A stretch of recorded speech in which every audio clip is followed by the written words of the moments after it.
Assalamualaikum warahmatullahi wabarakatuh.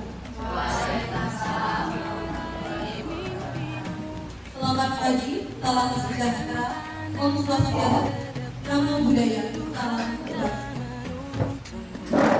Yang terhormat Ibu Kepala SMP Negeri 4 Kota Bandung, yang terhormat Ibu-Ibu Wakil SMP Negeri 4 Kota Bengkulu, yang terhormat Bapak Ibu Guru Hebat SMP Negeri 4 Kota Bengkulu, Bapak Ibu hadirin sekalian, senang sekali saya Gilang Abdaini selaku moderator kegiatan ini menyambut Bapak Ibu semua. Bagaimana kabarnya hari ini? Alhamdulillah. Sehat dan bahagia ya, alhamdulillah.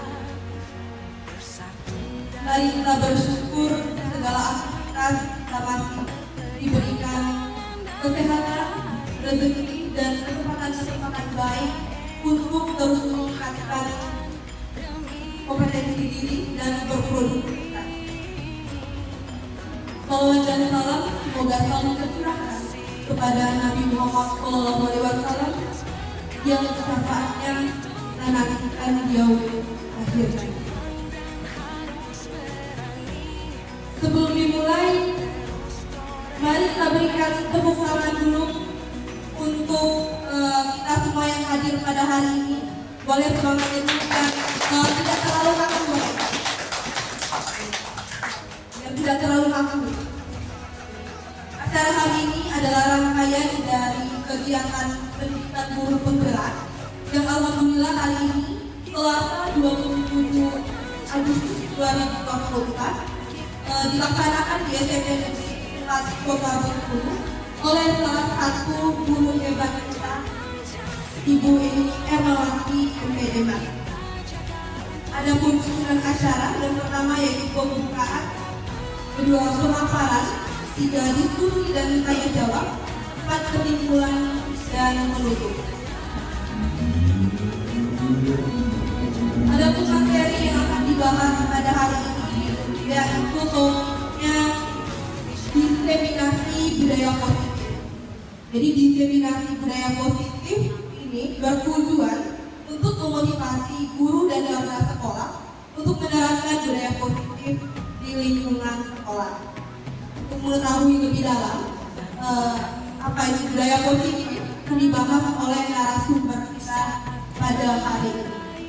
Jadi beliau merupakan seorang lulusan dari universitas terbaik di Bengkulu, yaitu Universitas Bengkulu, mempunyai seorang suami dan 2 anak yang menggemarkan. Beliau juga mempunyai prestasi seperti Pamong PPG Praja dan penguji mahasiswa Praja dan Daljak, serta CGP angkatan ke-11. Sudah sangat banyak prestasi yang beliau toreh.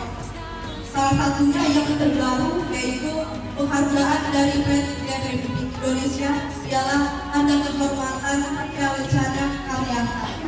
Boleh tepuk tangan untuk narasumber kita ini. Hadirin sekalian, mari kita berikan tepuk tangan yang meriah lagi untuk narasumber kita, pembicara kita pada hari ini, yaitu Ibu Eni Ermawati MPD.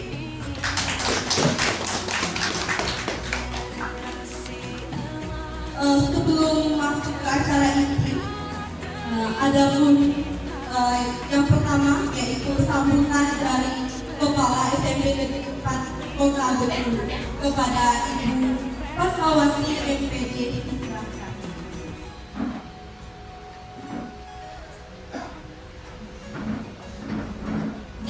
Terus berdiri karena antara berdiri dan duduk.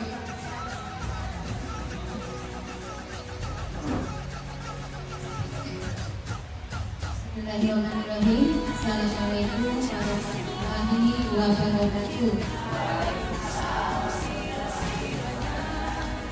Selamat pagi dan salam sejahtera untuk kita semua.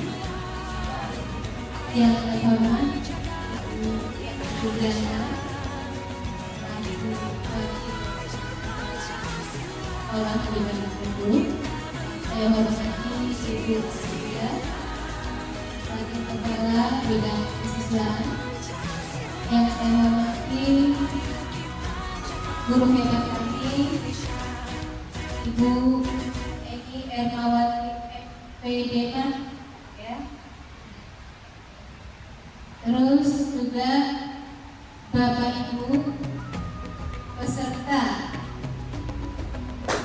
dari aksi nyata ini, ya, kegiatan guru penggerak untuk periode 11, ya, angkatan 11. Pada kesempatan ini selalu kita bersyukur kepada Allah Subhanahu wa Ta'ala. Alhamdulillah hari ini kita bersama berkumpul di sini untuk, ya, melihat bagaimana aksi nyata yang dilakukan oleh guru hebat kita, Ibu Eni Ermawati Pedeman ini, ya, untuk melihat penerapan bagaimana aksi nyata yang ingin dia sampaikan kepada kita semua. Dan ini adalah rezeki yang Allah berikan kepada SMP Negeri 4, karena di sini Allah berikan guru-guru hebat. Mudah-mudahan bukan hanya Ibu Eni Ermawati saja yang menjadi guru hebat, tetapi juga kepada Bapak Ibu guru yang hadir saat ini untuk akan mengikuti jejak beliau. Ya, di sini banyak guru hebat. Ya, Ibu Maria yang menjadi fasil sekarang. Terus kalau Ibu Eni Juliana, ya, karena kesibukan dia di sekolah saja, ya, sehingga sekarang kurang begitu aktif, ya, di Pasir, padahal beliau ini masuk ke Pasir SMP Negeri 4. Ibu Meti juga seperti itu. Terus siapa lagi? Ibu Indrayeni, ya, Ibu Apriansi Hedi, ya. Nah sekarang banyak lagi ya guru-guru yang muda. Itu jangan mau ketinggalan, ya. Kita punya potensi. Kenapa kita berdiam diri? Ya. Budaya positif yang ingin disampaikan oleh Ibu Eni Ermawati ini, ya, adalah budaya positif yang akan, ya, menerapkan di sekolah, ya. Kalau K13 itu religiusnya, kalau di kurikulum merdeka karakter siswa yang ditekankan. Jadi budaya positif ini adalah bagaimana penerapan K13 untuk menekan budaya positif karakter-karakter yang diinginkan oleh kurikulum merdeka. Sebagai guru penggerak tentu tidak bisa bergerak dengan sendiri. Dia harus berbagi dengan orang-orang yang berada di sekitarnya. Jangan sampai guru penggerak hanya bergerak untuk diri sendiri, tetapi tidak ada sumbangsih di sekolah. Salah satu, ya, peran guru penggerak adalah berbagi dengan teman sejawat di sekolah, termasuk berbagi di forum yang seperti ini. Bukan begitu Bu Eni? Ya, pada Bu Eni juga nanti tolong sampaikan kepada guru-guru kita ini bagaimana menerapkan budaya positif terhadap anak-anak di sekolah, terutama SMP Negeri 4. Terus kalau kita lihat sekarang, anak-anak itu tidak sama seperti siswa-siswa kita tempo dulu, ya. Karena apa? Suasana, terus itu lingkungan, termasuk perkembangan teknologi juga mempengaruhi karakter siswa di sekolah. Orang tua semakin sibuk dengan HP-nya. Baik ibu maupun bapaknya sibuk dengan HP-nya. Pekerjaan selalu ya berkaitan dengan online, sehingga HP inilah yang menjadi Tuhan mereka. Sementara anak kurang mendapat perhatian. Nah, inilah peran guru. Bagaimana ya mereka membuat anak itu menjadi lebih baik. Untuk itu kepada guru hebat kami, Bu Eni Ermawati, sampaikan bagaimana menerapkan budaya positif di sekolah, ya mulai dari perencanaan, mungkin pelaksanaan sampai tidak lanjutnya. Mudah-mudahan budaya positif ini tertanam di siswa kita.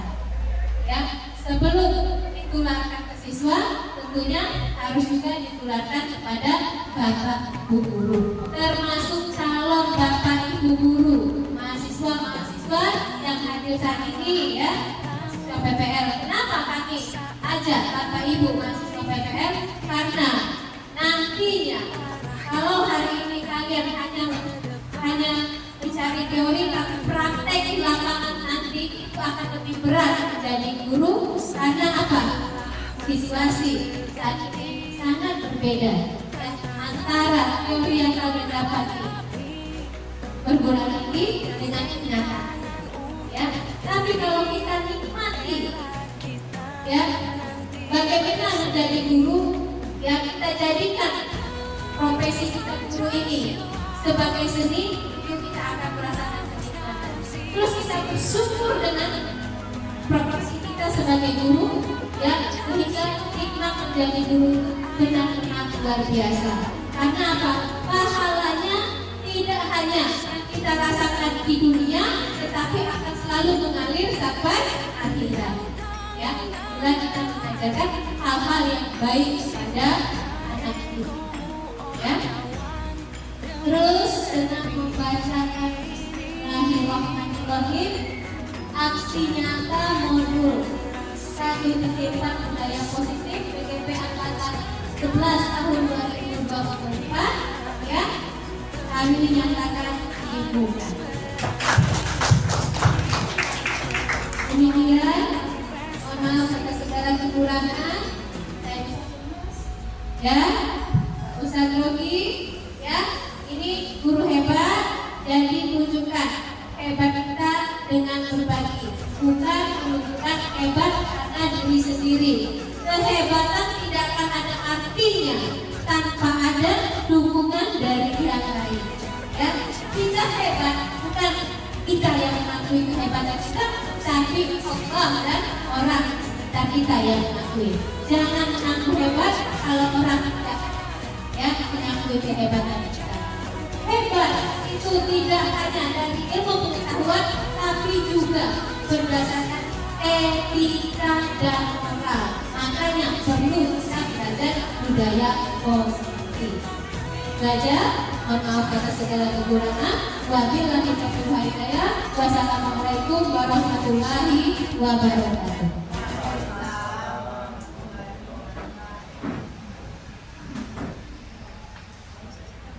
Terima kasih kepada Ibu Kepala Sekolah atas sambutan dan pembukaan acara. Sangat inspirasi. Semoga kita semua termotivasi untuk terus meningkatkan kompetensi diri kita. Selanjutnya masuk ke acara ini yaitu pemaparan. Pada bagian ini akan dibagi menjadi dua sesi. Yang pertama yaitu pemaparan oleh Ibu Eni Ermawati selama 45 menit, lalu dilanjutkan dengan sesi diskusi dan tanya jawab. Maka siapkan fokus terbaik Bapak Ibu. Kita sambut pembicara kita hari ini, Ibu Eni Ermawati MPD MAN. Pada Ibu Ermawati. Assalamualaikum warahmatullahi wabarakatuh. Waalaikumsalam warahmatullahi wabarakatuh.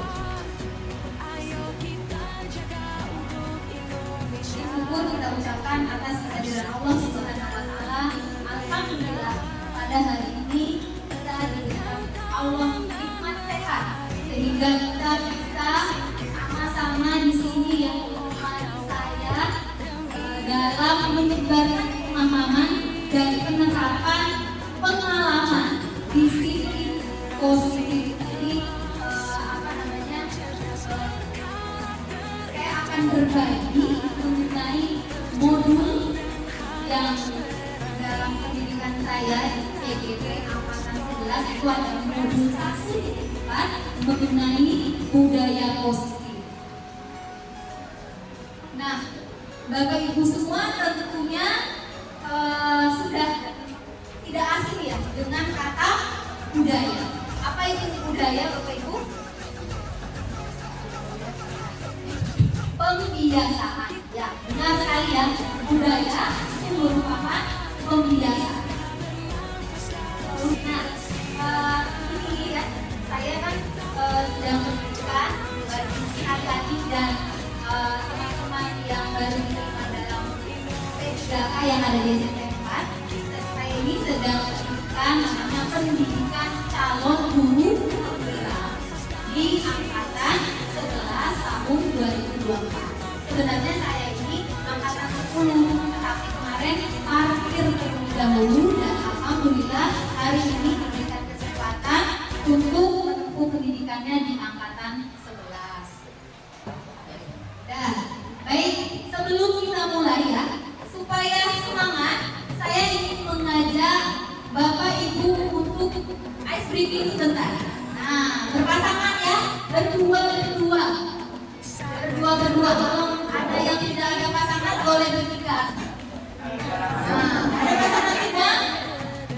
Pak Deddy, Pak Deddy, jangan pasangan dulu cewek. Pak Deddy, kalian boleh gabung sama Pak Rio. Udah Pak, Pak sebentar. Pak Deddy boleh bertiga. Jadi boleh Bapak Ibu tolong sebentar menghangatkan suasana terlebih dahulu. Kita akan ice breaking namanya jauh dekat angka. Boleh berhadapan-hadapan dan saling tangannya saling pegang. Nah, kayak gitu. Jadi tangannya pegang dulu. Oke? Jauh dekat angka. Bapak Ibu apa saya? Saya dekat jauh. Dekat mendekat. Ketika saya bilang tangkap tangan temannya. Baik, 1, 2, 3.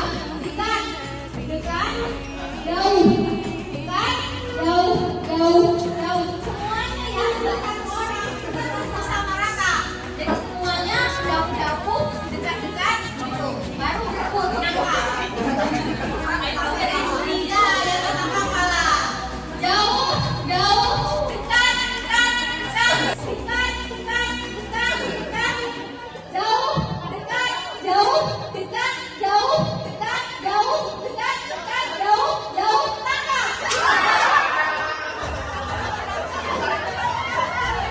Sama-sama dapat manfaat yang sangat konsentrasi.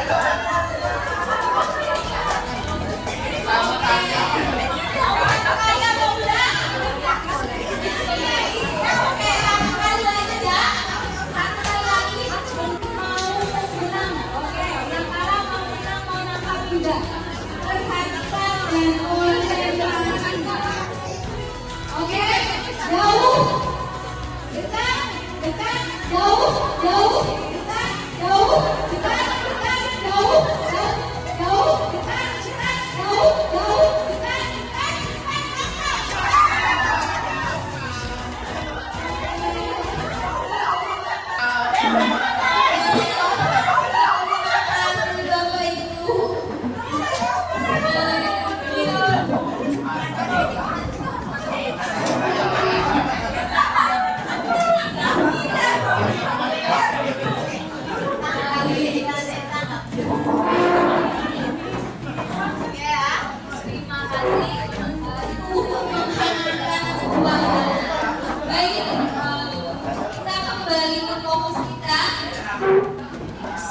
Ada modul 1.4 ini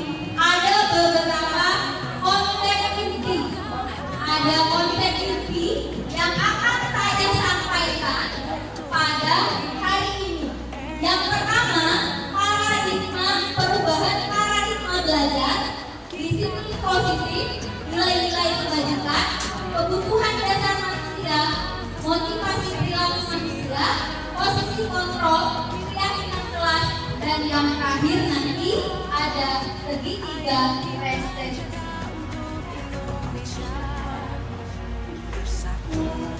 Nah, seperti yang kita sudah ketahui ya, sekarang kita menerapkan kurikulum yang terbaru, yaitu kurikulum merdeka. Dan sudah disahkan ya Bu ya, namanya kurikulum nasional. Nah, itu merupakan sebuah pembelajaran dengan paradigma baru.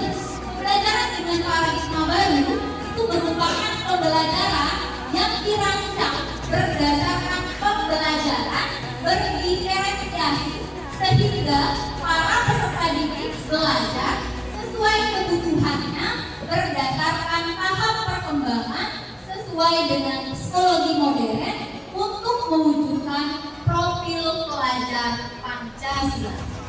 Kita semua sudah tahu ya Bapak Ibu, apa saja elemen profil pelajar Pancasila. Pasti sudah tahu ya Bapak Ibu semua ya.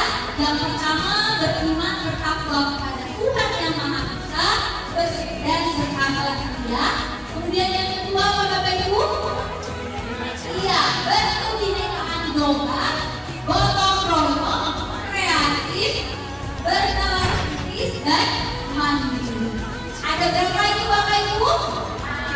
Yang ada 6 dan kesemuanya itu harapannya bisa kita capai sehingga anak-anak kita menjadi anak-anak yang berbudi pekerti luhur. Nah, ada terdapat miskonsepsi tentang teori kontrol. Yang pertama, ilusi guru mengontrol murid. Kemudian ada ilusi bahwa semua penguatan positif itu efektif dan bermanfaat.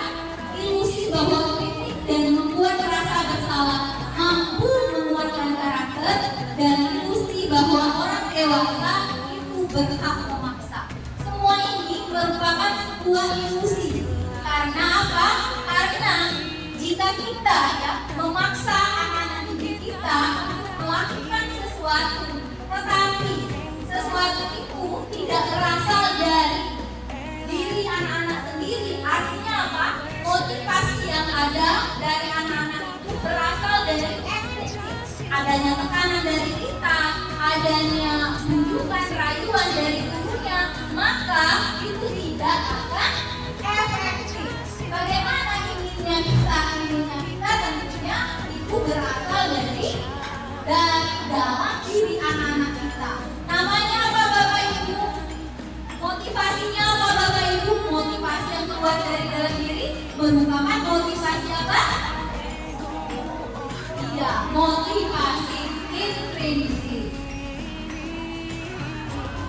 Selanjutnya, mengubah paradigma stimulus respons ke pendekatan teori kontrol. Jadi, ada stimulus respons, ada yang namanya teori kontrol.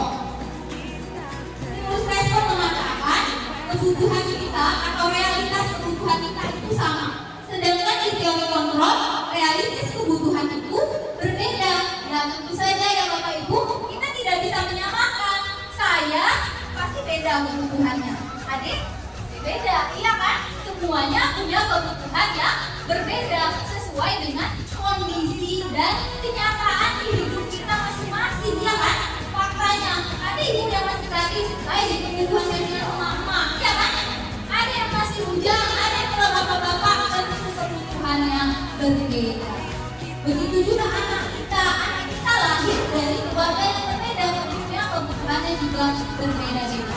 Kemudian, di stimulus respons semua orang melihat hal yang sama. Sedangkan di teori kontrol itu setiap orang memiliki gambaran yang berbeda. Tentu saja ya kita tidak bisa menyamakan setiap pemikiran orang. Tentunya kita punya pandangan masing-masing. Namun terkadang kita menyimpannya saja di dalam hati. Kemudian stimulus respon kita mencoba mengubah orang agar berpandangan sama dengan kita. Sedangkan di teori kontrol kita berusaha memahami pandangan orang lain tentang dunia. Nah, jadi ada perubahan dari teori stimulus respon ke teori kontrol. Tentunya kita cocok ya dengan yang teori. Kita berusaha memahami pandangan orang lain tentang dunia. Jadi kita itu memahami ya adanya perbedaan. Kemudian perilaku buruk dilihat sebagai suatu kesalahan. Nah, sedangkan di teori kontrol semua perilaku itu memiliki tujuan. Sama seperti misalnya anak kita membolos, tentu anak kita itu punya tujuan yang harus kita sebagai guru menggalinya lebih dalam dan lebih lanjut apa sebenarnya tujuan dari anak. Kemudian orang lain bisa mengontrol saya. Nah, di teori kontrol hanya Anda yang bisa mengontrol diri Anda. Bapak Ibu percaya tidak? Hanya kita yang bisa mengontrol diri kita. Percaya tidak? Percaya. Ya tentu saja ya. Ketika kita melakukan sesuatu misalnya dipaksa, yang sebenarnya itu kita mengizinkan diri kita untuk dikontrol orang lain. Pada saat kita tidak mengizinkan, maka kita tidak akan melakukannya. Ya kan Bapak Ibu ya. Kemudian pemaksaan ada pada saat bukan gagal. Kolaborasi dan konsensus menciptakan pilihan-pilihan baru. Kemudian model berpikir menang kalah, kemudian model berpikir menang-menang. Oke, jadi kita sama-sama menang, nggak ada yang menang, nggak ada yang kalah. Nah, baik, kita masuk ke disiplin positif. Apa itu disiplin? Disiplin berasal dari kata disiplina. Apa artinya? Artinya kenapa Bapak Ibu belajar? Belajar. Disiplin mengacu pada disiplin diri yang memiliki tanggung jawab terhadap apa yang dilakukannya berdasarkan nilai-nilai yang diyakini.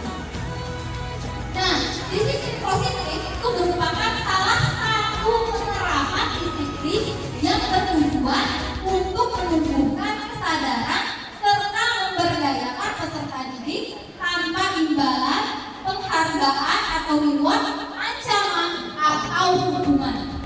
Sebagai pendidik, tujuan kita adalah menciptakan peserta didik yang memiliki disiplin diri sehingga mereka berperilaku mengacu kepada nilai-nilai kebajikan universal dan memiliki motivasi intrinsik dalam perubahan perilaku ke arah yang lebih baik.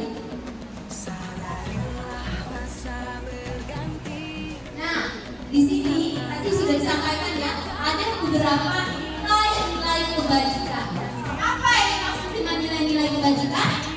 Nilai yang disepakati bersama, lepas dari suku, bangsa, agama, bahasa, maupun latar belakang.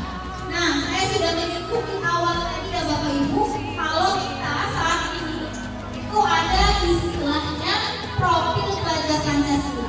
Nah, selain itu ada yang lain, ada buku Meritokrasi Program atau PYP, kemudian ada keterampilan hidup atau life skill.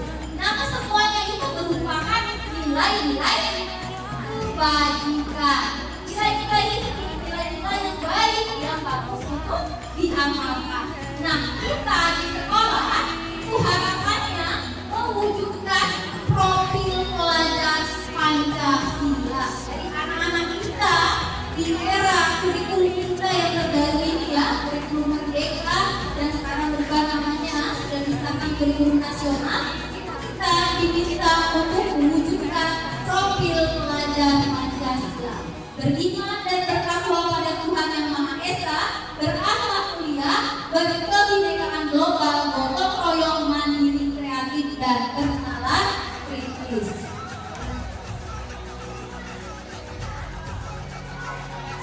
Selanjutnya ada beberapa kebutuhan dasar manusia.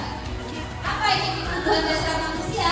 Merupakan segala sesuatu yang kita lakukan untuk mendapatkan apa yang kita inginkan.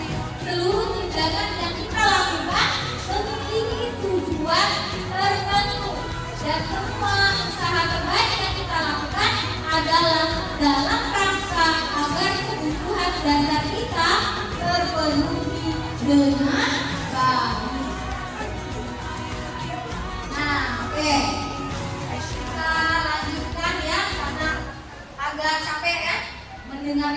terus agak kita ice breaking sebentar, ini gerak-gerak. Nah, boleh Bapak Ibu berdiri lagi.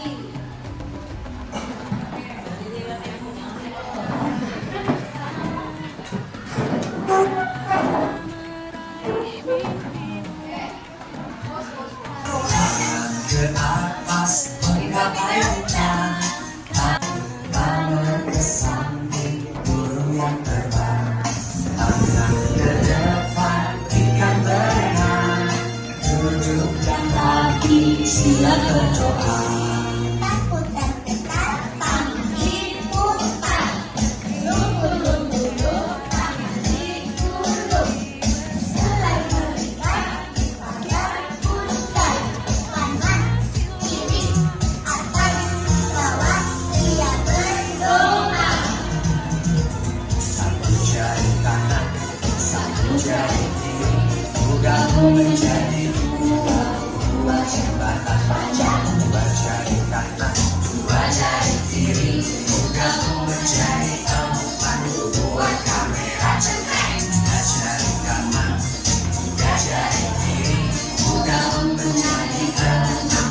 Buat menara titik. Empat jari kanan, empat jari kiri, gabung menjadi delapan. Buat telinga licin. Lima jari kanan, lima jari kiri, gabung menjadi 10. Siap berdoa.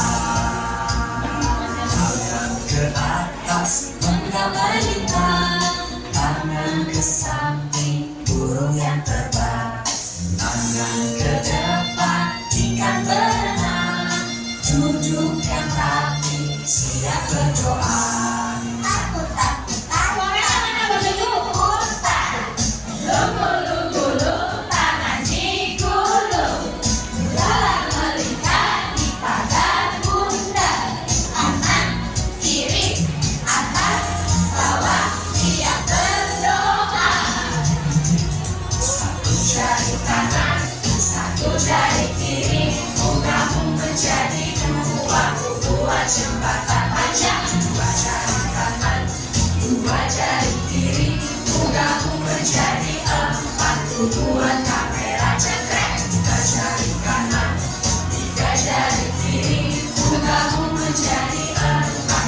Buat menara titik. Empat jari kanan, empat jari kiri, gabung menjadi delapan.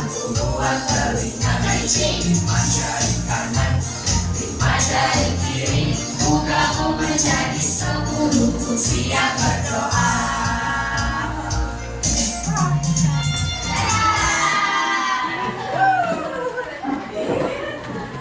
Baik, terima kasih Bapak Ibu. Lagi jangan ice breaking maju. Kita lanjutkan ya. Nah, ice breaking tadi sebenarnya itu termasuk ke ini ya, 5 kebutuhan dasar manusia. Jadi kita pada dasarnya ada 5 kebutuhan dasar sebagai seorang manusia. Apa saja? Yang pertama, bertahan hidup. Nah, berkaitan dengan bertahan hidup, ada kue Bapak Ibu boleh dimakan, boleh juga diminum. Jadi yang pertama ada makanan, pakaian, tempat tinggal, keamanan, dan kesehatan. Kemudian ada kasih sayang dan rasa diterima. Nah, rasa diterima, dipedulikan ya, berbagi, kerjasama, menjadi bagian dalam kelompok itu merupakan suatu kebutuhan. Nah, terkadang anak didik kita itu berperilaku sesuai dengan 5 kebutuhan ini. Jadi anak-anak itu mungkin ada yang main-main ketika sedang mengajar ya, kita mengajar dia main-main, itu kebutuhannya banyak Bapak Ibu. Dia ingin kita sayang, dia ingin kita pedulikan. Jadi dia cari-cari perhatian. Kemudian ada kebutuhan yang namanya penguasaan, yaitu harga diri, keinginan untuk dianggap ya, kemudian memimpin, berprestasi, diakui dan diterima. Nah, itu juga merupakan kebutuhan kebutuhan dasar kita sebagai seorang manusia. Kemudian ada juga kebutuhan kesenangan, bermain, humor, antusias, dan tertawa. Nah, seperti tadi ya, kita kan butuh juga ya tertawa, bahagia, karena itu akan membuat hidup kita apa Bapak Ibu? Bahagia, lebih berwarna. Jangan warnanya suram dong, hitam terus coklat, juga udah warna kuning, merah, pink, ya kan? Ungu. Kemudian ada juga yang namanya kebutuhan kebebasan, mandiri, memiliki pilihan, kemudian mencoba hal baru, mampu mengendalikan arah dirinya. Nah, itu tadi merupakan beberapa ya, ada 5 kebutuhan dasar kita sebagai seorang manusia. Selanjutnya, Bapak Ibu, kita dalam bergerak itu ada motivasi. Ada 2 jenis motivasi ini ya. Jadi ada motivasi perilaku manusia. Ada 2. Ada motivasi yang berasal dari dalam diri. Motivasi apa namanya dari dalam diri? Motivasi intrinsik. Sedangkan motivasi ekstrinsik itu ada dari dalam, dari luar. Nah, motivasi ekstrinsik itu seperti misalnya untuk menghindari ketidaknyamanan atau hukuman. Kemudian untuk mendapatkan imbalan atau penghargaan orang lain.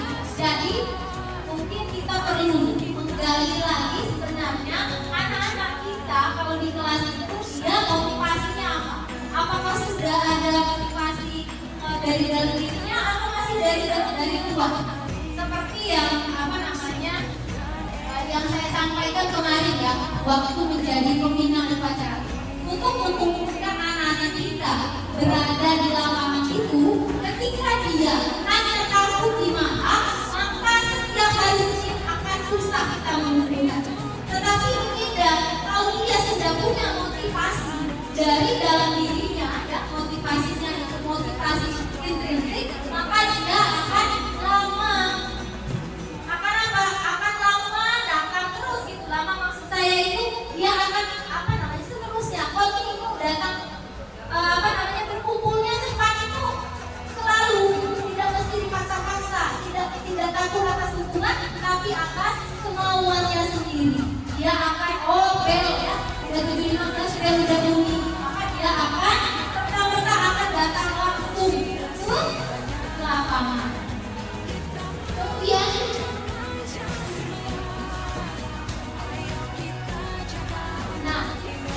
motivasi intrinsik itu ketika dia mendapatkan imbalan atau penghargaan orang lain. Salah ya? Itu harusnya motivasi intrinsik itu berasal dari dalam dirinya, bukan pemikiran. Dan imbalan itu motivasi ekstrinsik. Maaf ya Bapak Ibu, salah ya. Jangan lupa. Yang benar yang saya ucapkan. Baik, kita lanjutkan itu. Nah, ada hukuman, ada konsekuensi, dan ada restitusi. Apa itu hukuman? Hukuman itu kita lakukan ketika dia tidak terencana, tiba-tiba, kemudian murid tidak tahu apa yang akan terjadi, tidak dilibatkan, bersifat satu arah, berupa hukuman psikis atau juga hukuman fisik. Dan ada yang dinamakan dengan konsekuensi, itu terencana, kita sepakati sesuai dengan peraturan, kemudian murid tetap dibuat tidak nyaman, sikap guru selalu memonitor murid, kemudian ada yang namanya pendekatan restitusi, itu proses menciptakan kondisi bagi murid untuk memperbaiki kesalahan, atau juga disebut dengan proses yang kolaboratif, mengajarkan murid untuk mencari solusi sendiri. Nah, kita ya sebagai seorang guru itu ada 5 posisi kontrol kita sebagai seorang guru. Seperti yang tadi ya, jadi kita ada yang sebagai pembuku, ada juga kita kadang sebagai pemantau, sebagai teman, sebagai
sebagai posisi yang gimana? Satu, posisi pendukung. Dua, posisi pembuat merasa bersalah. Tiga, posisi teman. Empat, posisi pemantau atau monitor. Dan lima, posisi manajer. Untuk lebih memahami kelima posisi tersebut, mari kita saksikan kasus Naren yang terlambat hadir waktu di sekolah dan melihat bagaimana kelima posisi kontrol dalam menghadapi masalah tersebut. Nah, satu ini ada posisi pembungkus. Nah, ini ceritanya ada seorang anak, dia datang terlambat.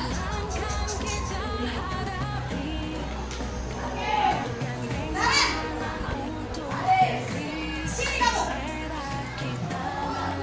Ayo, ada nggak bapak ibu yang suka begitu? Kamu deh, pasti terlambat. Apa? Apa coba?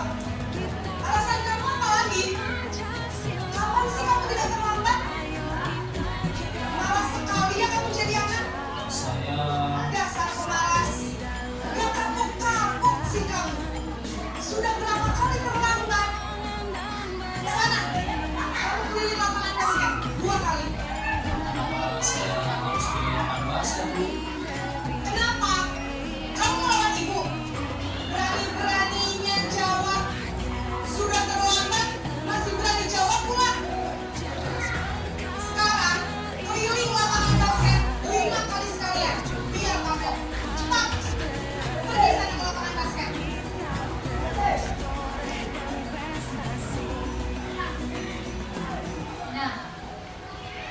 Nah, bapak ibu, itu tadi kalau kita sebagai seorang guru dengan posisi kontrol sebagai penghukum. Jadi posisi penghukum ini contohnya ya, dia menggunakan nada suara tinggi. Bahasa tubuhnya kadang-kadang matanya melonjak, dari menuju-nuju, menghardik, berkaca tegak, bahkan membentak, menggunakan bahasa verbal ataupun fisik. Paham ya? Paham nggak? Tidak perlu pakai kita. Ya. Nah, kalau kita di posisi guru yang seperti itu, jadi ada dampaknya. Ya, dampaknya apa pada murid kita? Murid kita menjadi penendang Bapak Ibu. Kemudian murid kita itu tidak suka kepada kita, apalagi pada pelajaran kita, ya kan? Male aku gitu. Ibu itu kemarin bentak-bentak aku. Awas ya buku kelak dan terbang motor kumpes. Nah, bisa jadi seperti itu ya Bapak Ibu ya. Ya, tapi ada juga sih yang enggak anak-anak gitu ya. Selanjutnya Bapak Ibu, kita ke posisi pembuat rasa bersalah.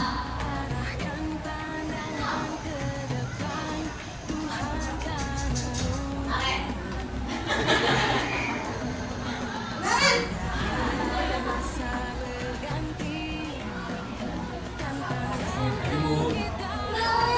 Naren! Kamu kenapa terlambat lagi, nak? Ya Tuhan, Naren. Kamu senang ya bikin ibu susah ya? Kalau kamu terlambat lagi, nanti ibu yang ketemu di sekolah, nak. Disangka ibu tidak bisa menggunakan kamu. Duh, gimana ini? Duh, Gusti Naren, Naren. Kamu suka ya kalau ibu tegur bapak kepala sekolah? Terus, sekarang ibu harus tulis apa yang di buku absen? Ini kamu sudah sering terlambat loh. Ibu harus apa coba? Ya sudah, lain kali jangan bikin ibu susah lagi ya nak ya. Ibu tidak akan kuat lagi kalau kamu begini terus. Bisa jatuhkan kalau ibu tegur bapak kepala sekolah. Sana cepat, kelas.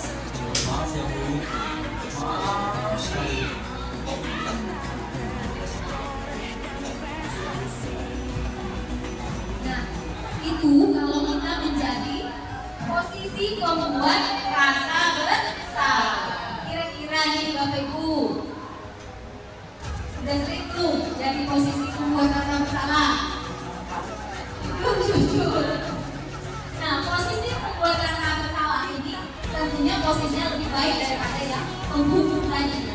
suaranya cenderung lembut, tenang, namun kata-katanya cenderung menyalahkan murid. Dan guru akan menyatakan hal-hal yang merasa kesalahan ada pada murid, ya, karena membuat seorang guru itu menjadi menderita. Kemudian ada dampaknya tentunya. Apa saja dampaknya? Membuat murid merasa bersalah, kemudian menjauh dari diri dan menarik diri dari lingkungan. Jadi agak kurang pede ya nak. Karena tadi apa ya? Karena melihat kita kan berekspresi kayaknya kita itu sudah menderita sekali dengan apa yang sudah anak kita lakukan. Baik, selanjutnya Bu. Masih ada posisi teman.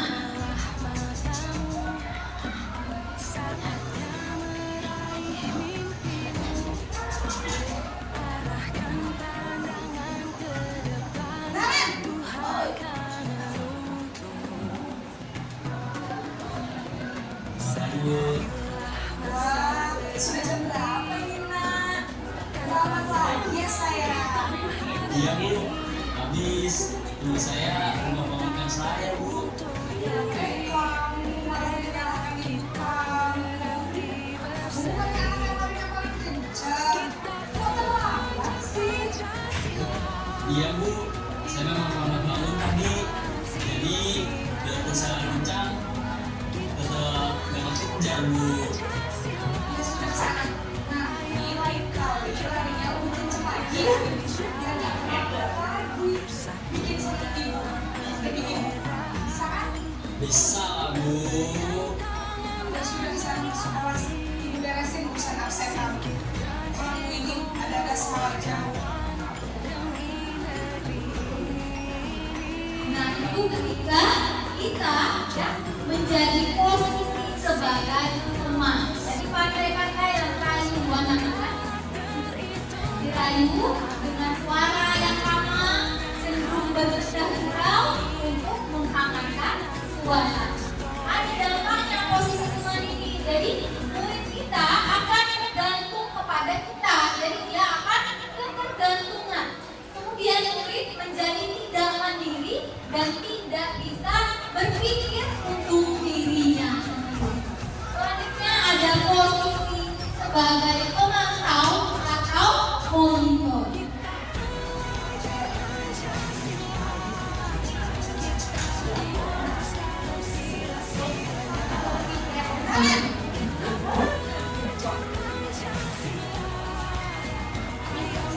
Bu, Kemarin, apa peraturan sekolah kita tentang jam berapa kita harus masuk sekolah? kita harus di sekolah dahulu Bu. Iya betul. Sekarang sudah jam 7. Kalian sudah tahu konsekuensinya kita lakukan ya? Paham Bu, saya harus tinggal kelas, harus jam istirahat selama 20 menit. Iya benar. Konsekuensinya demikian. Jadi nanti jam 9.30 pas istirahat, kamu harus tinggal di kelas, kerjakan tugas tambahan untuk ketinggalan kamu, ya? Baik Bu.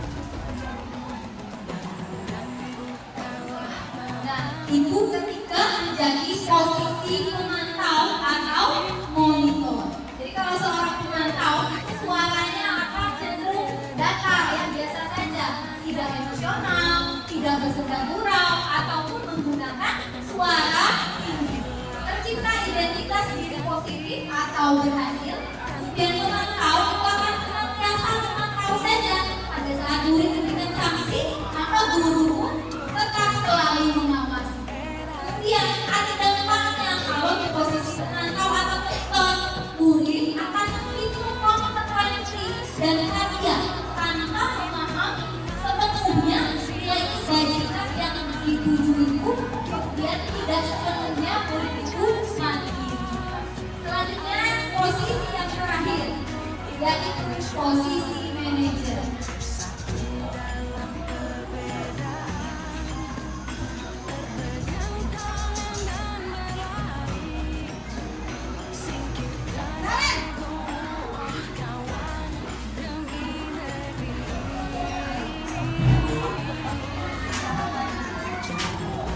Bu, saya telah Ya, sekolah masuknya jam 7. Sekarang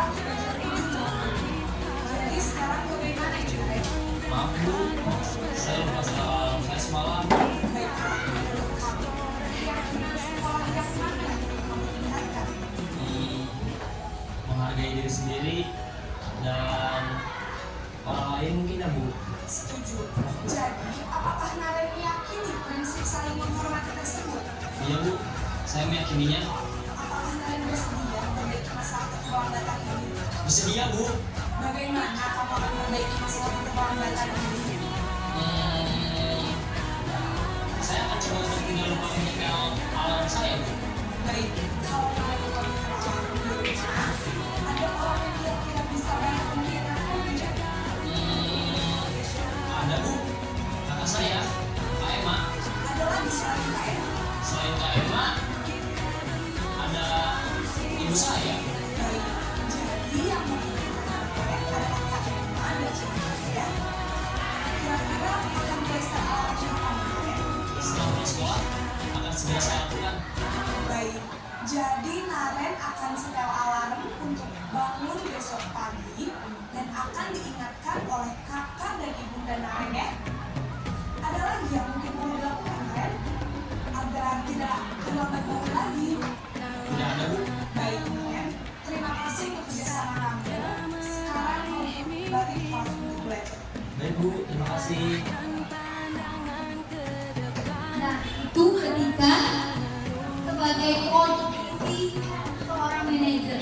Suara manajer itu netral, tidak emosional, tidak terlalu ramah, dan tidak bernada tinggi. Tercipta identitas positif dan berhasil, guru akan dengan terus mengajukan pertanyaan-pertanyaan bermakna agar membuka pikiran murid berdiskusi. Guru membimbing murid untuk memecahkan masalahnya sendiri. Jadi diajak berdialog, kemudian cari tahu kesalahannya, kira-kira kalau masalahnya seperti ini, solusinya apa? Dibangun ya, dibangun dengan pertanyaan-pertanyaan. Kemudian ada dampaknya, apa dampaknya? Dampaknya itu murid menjadi mandiri, percaya diri dan dapat memecahkan masalahnya sendiri.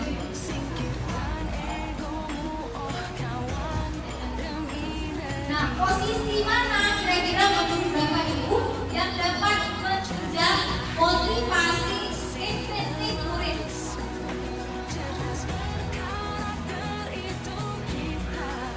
Nah, mungkin saya jawabnya mau posisi mana yang dapat menunjang motivasi intrinsik murid? Terima kasih.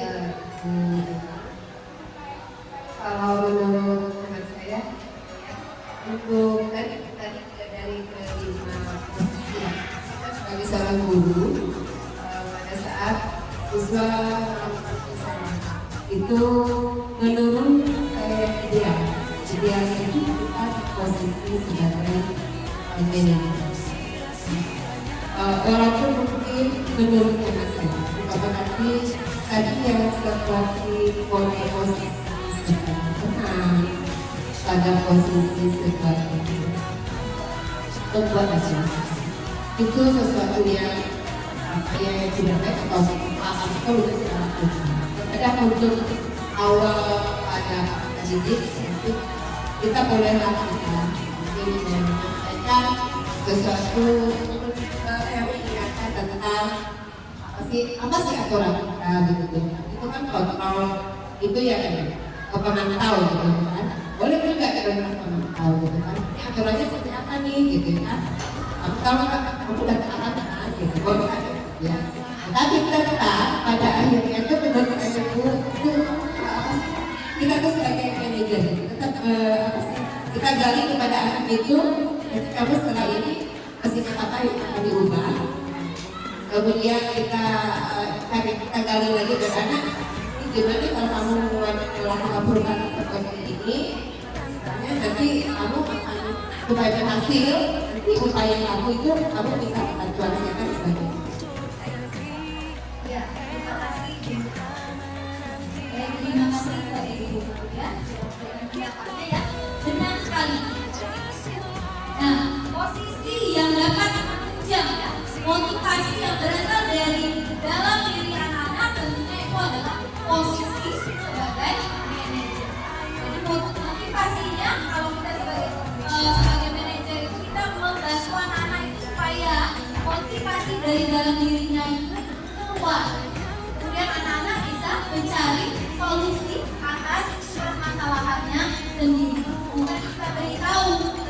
dia mengerjakannya sendiri lewat mana?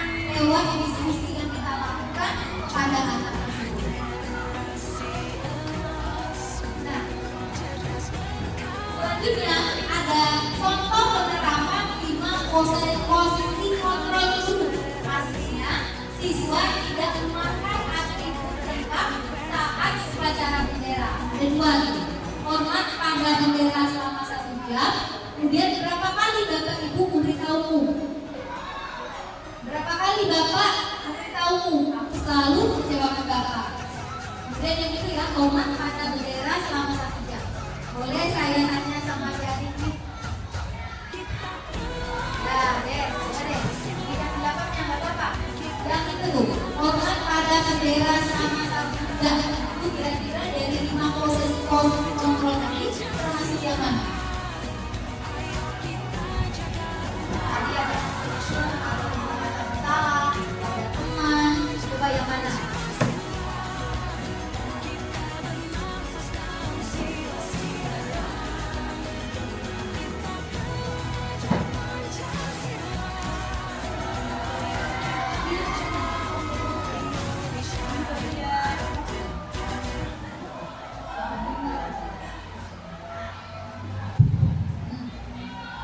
Posisi dekat.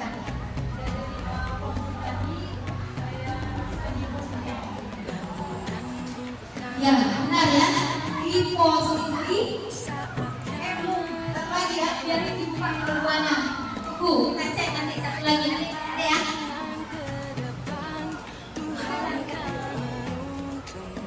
Untuk yang berapa kali Bapak Ibu Bapak memberitahu Bapak itu di posisi pembuat rasa bersalah. Yuk, coba cek. Kita cek ya. Oke, dengar ya. Satu lagi, pembuat rasa bersalah. Udah konsentrasi adik-adik ya. Udah bisa ya. Nah, selanjutnya. Nah, ada lagi. Ayo dong ikuti aturan sekolah. Tolong bantu ibu ya kali ini. Ya, sudah tidak apa-apa. Lain kali jangan sampai berbuat seperti ini lagi. Kemudian, kamu sudah melanggar peraturan sekolah. Kamu tahu konsekuensinya. Setelah upacara, kamu beli atributnya ke koperasi dan jangan diulangi lagi. Saya tanya. Oh, ada yang bagian diri. Proses pertama, dia mengikuti aturan itu guru memposisikan sebagai Yang pertanyaan kedua siapa? Solo Tunde. Benar? Apa? Ayo apa itu? Kamu sudah melanggar peraturan sekolah. Kamu tahu konsekuensinya. Setelah upacara, kamu beli atributnya ke koperasi dan jangan diulang lagi.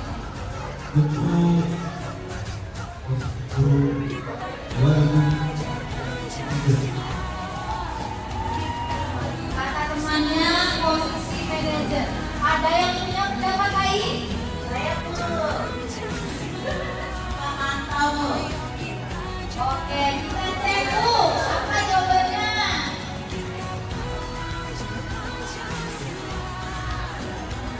Oke, teman dan mantap. Kalau posisi manajer bagaimana ya? Nggak ada diskusinya di sana itu tadi. Nah, 5 apa? Apakah kamu tahu kesalahanmu? Nah, kalau posisi manajer seperti itu. Apakah kamu tahu kesalahanmu? Kira-kira bagaimana kamu memperbaiki kesalahanmu? Kayak gitu kalau manajer. Jadi dia mengajak ibu untuk berdialog.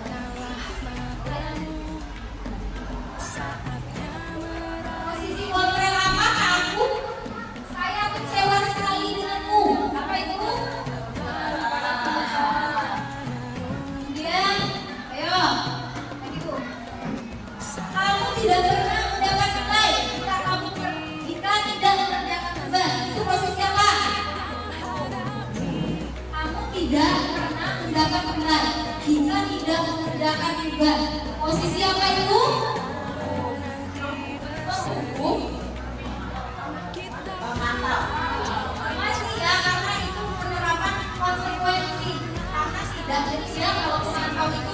lebih ke penerapan aturan. Jadi dia sesuai dengan aturan. Kalau penghukum itu langsung dikasih. Nah selanjutnya keyakinan kelas. Kita ya apa namanya di SMP Negeri 4 Kota Bengkulu ini kan saya udah CGP yang kesekian. Jadi alhamdulillah sudah menerapkan ya sebelum apa namanya pada awal semester itu selalu membuat keyakinan kelas. Nah kenapa sih bukan peraturan? Kenapa keyakinan? Nah itu semua Bapak Ibu terkait dengan tadi ya motivasi tadi. Kalau kita hanya peraturan saja, maka motivasinya itu takut karena dihukum. Bukan ya, hanya satu arah, hanya gurunya saja. Jadi kalau apa namanya keyakinan kelas atau kesepakatan kelas, maka itu timbal balik. Anak-anak merasa bahwasannya itu dia, saya harus melakukan ini karena saya dan teman-teman sudah sepakat bersama karena berdasarkan musyawarah ibaratnya ya, kita bentuk bersama-sama, kita sepakati bersama-sama, bahkan kita tanda tangani sebagai bentuk ini adalah tanggung jawab bersama. Nah, di sini yang ada yang saya sudah lakukan kemarin di kelas 1 pembentukan keyakinan kelas bersifatnya abstrak berupa pernyataan universal dibuat dalam pernyataan positif sedikit saja agar mudah diterima dan sesuai dengan kondisi kelas dan sekolah tidak mudah diterapkan. Kemudian semua warga sekolah atau warga kelas itu dilibatkan untuk membuat keyakinan kelas. Nah ini ada videonya ya, boleh kita simak bersama. Jadi sesuai dengan judulnya tadi ya, karena ada penerapan. Ini sudah saya terapkan di kelas 71 untuk membuat keyakinan kelas.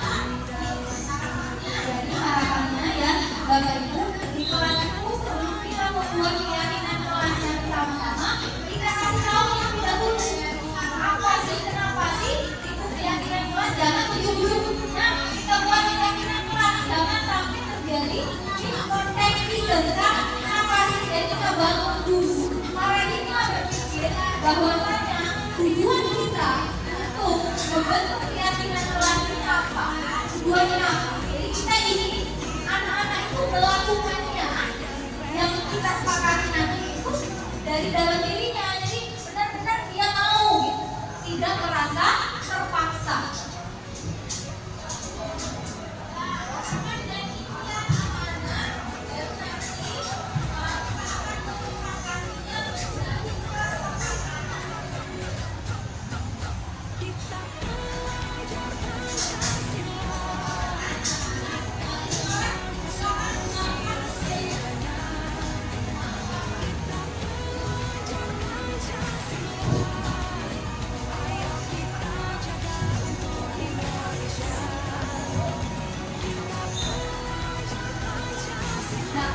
Membuat juga anak-anak tertarik ya, kita gunakan juga ada medianya ya, pakai kertas warna-warni kertas tipis banget. Jadi anak-anak itu ada apa ya, biar ada berwarna sedikit dan kelihatannya oh cantik juga ya teman-teman seperti ini. Nah seperti itu. Jadi jangan nulis-nulis di tempat biasa. Jadi kita bermodal dikit sebagai seorang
kan anak-anak disuruh untuk menempelkan ke depan. Nanti setelah ditempelkan baru dibahas. Banyak kata-kata anak itu panjang, baru kita simpulkan nanti yang biar mudah akan diingat. Diambil saja, misalnya kadang anak itu kan ada yang bilang tidak mencontek, tidak saling mencontek, kan ada seperti itu. Tidak ada pembulian. Nah, bagaimana kita membuatnya supaya mudah diingat? Kita ambil katanya, misalnya datang tepat waktu. Kita ambil disiplin kalau datang tepat waktu, ya kan? Kemudian kalau tidak ada pembulian itu saling menghargai, saling menghormati.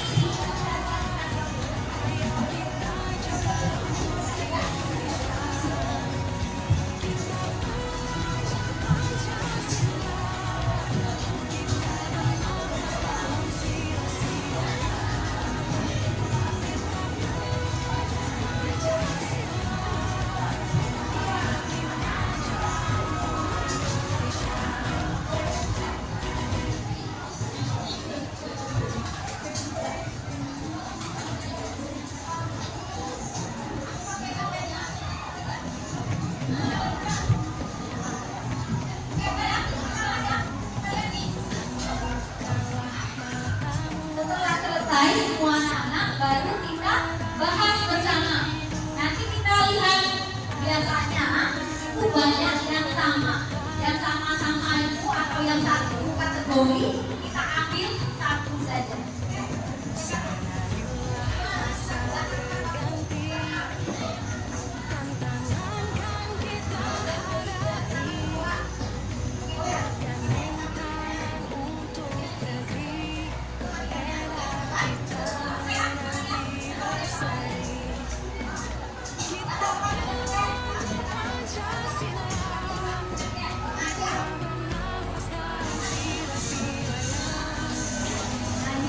Anak-anak tadi diambil dari video apa dekatnya, kita menempelkan harapan dari media anak-anak.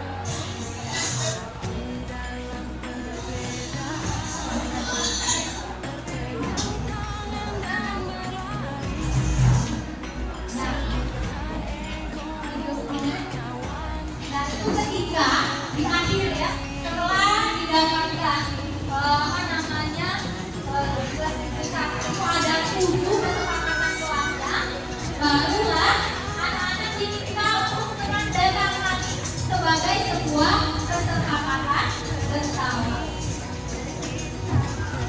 Nah, ini contohnya ya. Jadi dari hasil diskusi tadi dibuat di sebuah karton, kemudian yang ditandatangani boleh ditempelkan juga di karton sebagai pengingat bahwasanya anak-anak tadi sudah tanda tangan. Nah, ketika dia melanggar boleh diingatkan. Kemarin kan kita punya ya kesepakatan kelas. Kenapa anak-anak apa namanya ini tidak melakukan yang sesuai dengan keyakinan kelas kita? Jadi mungkin dengan adanya tanda tangan itu sudah bisa mengingatkan kembali anak-anak karena ada bukti otentiknya gitu ya. Ada tanda tangannya, ada namanya di sana. Baik, selanjutnya. Nah, selanjutnya itu ada di posisi yang lainnya itu ya, saya menerapkan segitiga restitusi. Apa itu? Suatu proses dialog yang dijalankan oleh guru agar dapat menghasilkan murid yang mandiri dan bertanggung jawab. Ada 3, yang pertama yaitu menstabilkan identitas, kedua validasi tindakan yang salah, kemudian yang ketiga menanyakan keyakinan. Ini terkait dari keyakinan kelas yang sudah kita buat. Nah, yang pertama menstabilkan identitas. Berdasarkan prinsip membuat kesalahan adalah bagian dari proses pembelajaran. Jadi, Bapak Ibu, dalam segitiga restitusi, langkah yang pertama itu adalah menstabilkan identitas. Kita mengajak murid kita berdialog, kemudian kita jangan menyalahkan, tidak, kita sanjung dulu anak-anak itu. Kita bilang berbuat salah itu wajar, Ibu. Tidak ada manusia yang sempurna.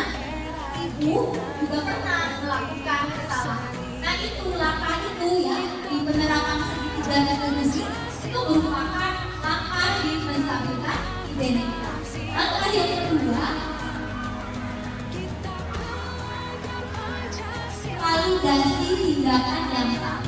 Nah, ini ya berdasarkan prinsip setiap perilaku berupaya memenuhi suatu kebutuhan tertentu.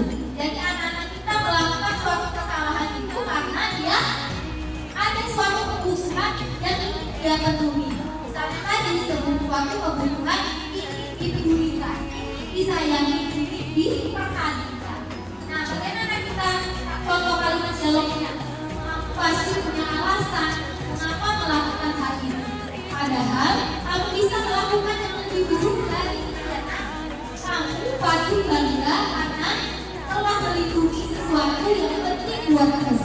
Kemudian kamu melakukannya karena mempertahankan sesuatu yang penting bagimu. Itu beberapa contoh dari validasi tindakan yang salah. Kemudian langkah yang terakhir,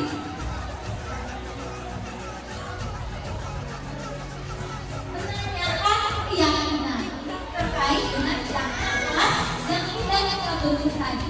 Berdasarkan prinsip teori kontrol bahwa pada dasarnya kita termotivasi itu secara prinsip, yaitu berasal dari dalam diri. Nah, kita tanyakan, apa keyakinan kelas kita? Apa keyakinan kelas kita? Ini siapa yang jawab? Kemudian nilai-nilai apa yang harus sepakati bersama? Seperti apa gambaran sebuah kelas ideal untuk kamu? Dan kamu jadi orang yang seperti apa? Nah, itu merupakan langkah-langkah dari sejumlah resiko. Nah, ini saya sudah menerapkan ya segitiga diskusi dengan seorang anak di kelas 9-10. Ceritanya dia ini bolos. Dia panggil ke orang tuanya, datang ke sekolah, ternyata dia membolos. Jadi saya mencoba untuk berdialog dengan anak ini. Alhasil ya, setelah saya mengajar anak ini berdialog, setiap saya masuk kelasnya itu, anak ini malu. Dia malu dan dia apa ya? Biasanya dia agak ini ya, tidak memperhatikan ketika saya mengajar.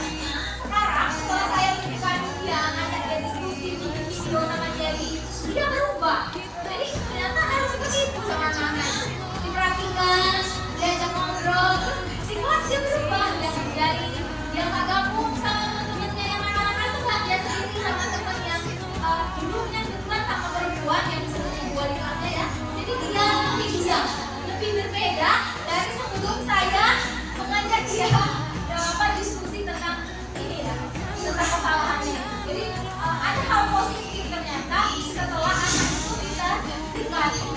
Ternyata memang anak itu butuh sekali sentuhan kasih sayang. Kayaknya anak itu butuh diperhatikan. Jika dia bolos itu dia mau diperhatikan. Nah, yang perlu digali itu dia mau perhatian siapa? Perhatian orang tuanya, mungkin dia butuh perhatian temannya, atau anak-anak sekarang tidak marah-marahnya jatuh cinta, kan? Kalau sudah disebutkan pacarnya, sehingga mencari-cari perhatian. Jadi ternyata ada manfaat dari kita mendekati anak tersebut setelah berdialog, setelah padahal udah lama saya buat video sama dia sebentar, tapi dampaknya luar biasa. Setiap saya ngajar, perlu juga berarti ya saya tidak wali kelasnya, sehingga bisa biasanya wah suara diriku tidak perhatikan setelah pertemuan hari itu anaknya begini. Bolehlah kita berarti meskipun bukan kita wali kelasnya, kita bisa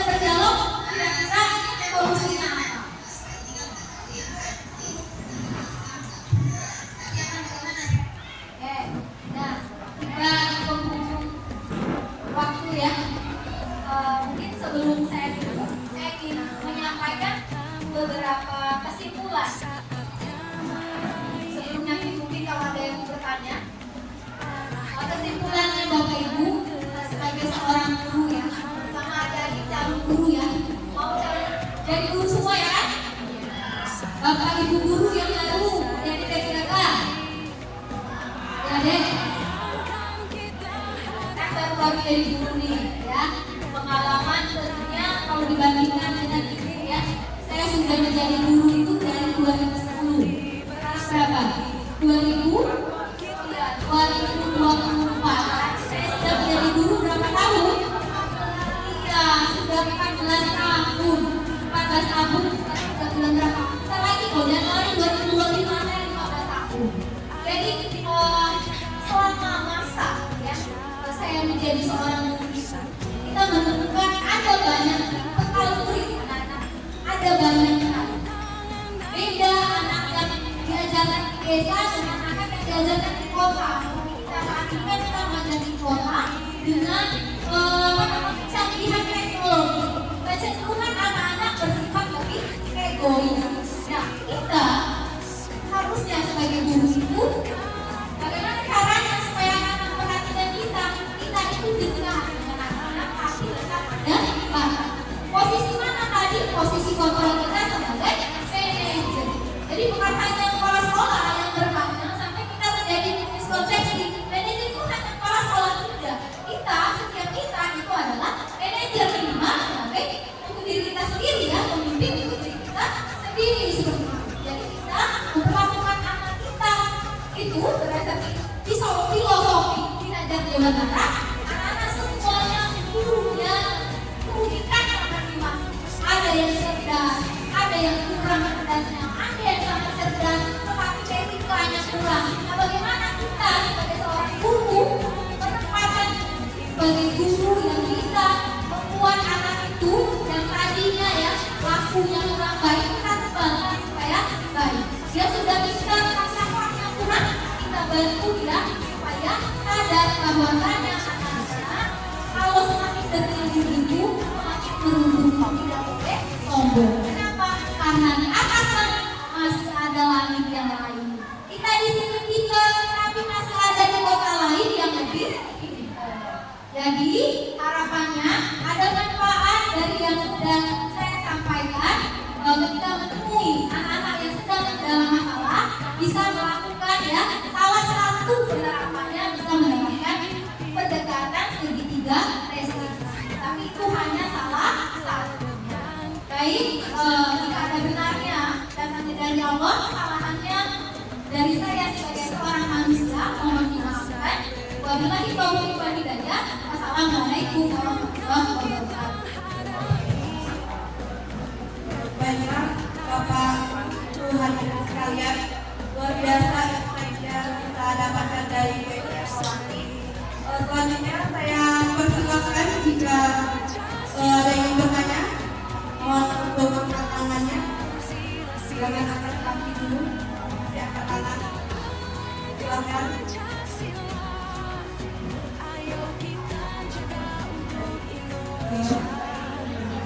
Sebelumnya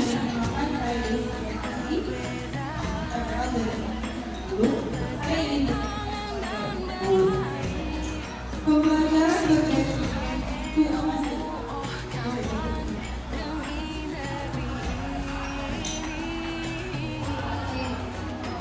Baik ya, terima kasih Bu Desi, mahasiswa dari Hulu.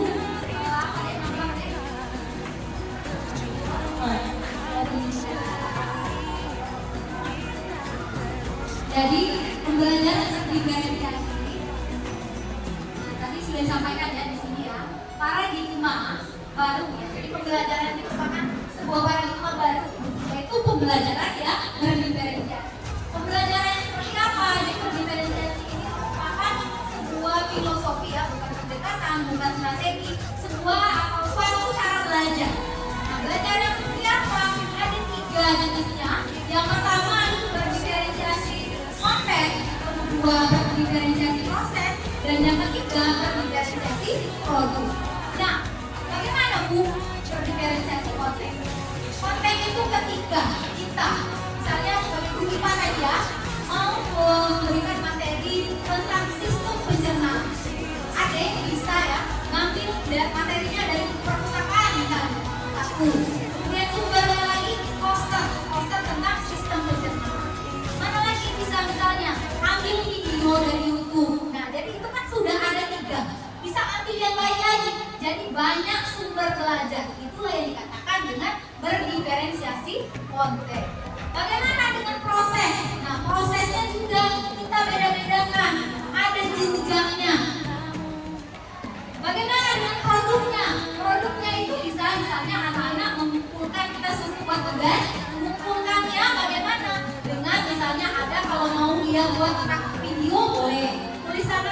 boleh, atau dia dalam bentuk poster saja boleh. Jadi ada macam-macam jenisnya sesuai dengan kemampuan anak-anak. Disuruh aja sesuai dengan minatnya, sesuai dengan bakatnya. Jadi seperti itu. Jadi ada apa namanya kebebasan dalam memilih. Nah kalau kita sebagai guru ada variasi dalam memberikan pembelajaran. Ya, terima kasih.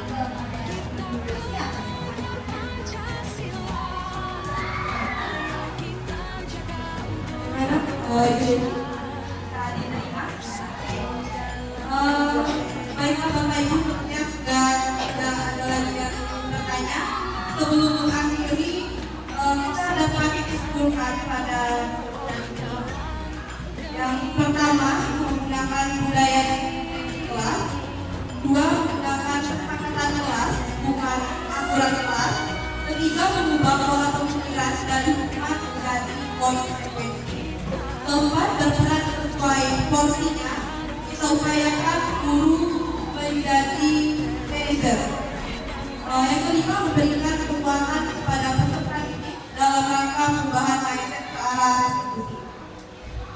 Itu saja, kita telah sampai di penghujung acara. Apresiasi setinggi-tingginya kepada narasumber hari ini dan kepada peserta yang telah hadir dan menyimak.